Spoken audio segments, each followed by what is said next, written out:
নাঙ্গলকোটে জায়গা নিয়ে বিরোধ, টাকা ও স্বর্ণালংকার লুটপাটের অভিযোগ। বর্তমান টিভি। কুমিল্লার নাঙ্গলকোটে জোরপূর্বক ছোট ভাইয়ের স্ত্রী পারভিন বেগম নামের এক নারীর জায়গা দখল করার চেষ্টা, বসতবাড়ির সীমানা প্রাচীর ভাঙচুর, টাকা ও স্বর্ণালংকার লুটপাট করার অভিযোগ উঠেছে রবিউল হক গংদের বিরুদ্ধে। ঘটনাটি ঘটেছে শনিবার রবিবার উপজেলার পেরিয়া ইউপির মাধবপুর গ্রামের পশ্চিমপাড়া রবিউল হকের বাড়িতে। ওই গ্রামের তোফায়েল হোসেনের স্ত্রী পারভিন বেগম অভিযোগ করে বলেন, তিনি বাড়িতে না থাকায় তার ভাসুর রবিউল হক গংরা বসতঘরে ঢুকে আলমারি থেকে ৮ লাখ টাকা ও ৩ ভরি স্বর্ণালংকার লুটপাট করে নিয়ে যায়। এই ঘটনায় তিনি থানায় লিখিত অভিযোগ দায়ের করেছেন। পুলিশ ঘটনাস্থল পরিদর্শন করেছেন। অভিযোগ ওঠা রবিউল হক বলেন, তার জায়গা তিনি দখল করেছেন। লুটপাটের বিষয়টি সত্য নয়।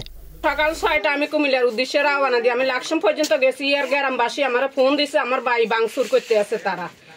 এরপর আমি থানাতে আবার ফোন দিছি। ফোন দেওয়ার পর আমি দিনের 11টা বাজে পুলিশ লো বাড়ি ঢুকি, দেখি যে আমার সার কিনের আলি বিয়া এবং আমার ঘরের ভাঙচুর করি আমার 8 লাখ টাকা নগদ নিছে। 3 ভরি স্বর্ণ লই গেছে আমার ঘর থেকে। আমার 12টা কম্বল লই গেছে নিচে। কার আমি বলতেছি আমার বাসুর রবিউল হক, আমার জাল খাতি যে, আমার জাল মনোহারা, আমার বাইর কন্যা খাতি যে রিসে, আমার বাগনি রেখা নন সুশি মেম্বার, তারা শক্তলাতুন আসি আমার ভাঙচুর করি আমার সব লইয়ে গেছে। আমি গ্রামবাসীর কাছে বিচার চাইছি, তারা উল্টা পাল্টা কথা বলে। এই উত্তরপাড়া আমার বাসুর কাশেমে আমার উল্টা অভিযোগ দেয় আমার বাঁধি রাখবো। আমার স্বামী আমার রাইজ দিয়ে 6 মাস ডিভোর্স দিচ্ছে। আমি ডিভোর্স লেটারে কোনো সই করি না। এখন যে বাড়িতে থাকি, এই বাড়িতে আমার বাপের বাড়িটু বেশি আনি, আমি এখানে বাড়ি কিনি থাকি। আমার 3 বাচ্চা লই, আমার 2 বাচ্চা বাড়ার থাকে, মেয়েরে লই আমি এখানে থাকি। আমার জায়গা কিনে হলো 3 ডিসিম। নিউজ ডেস্ক, বর্তমান টিভি।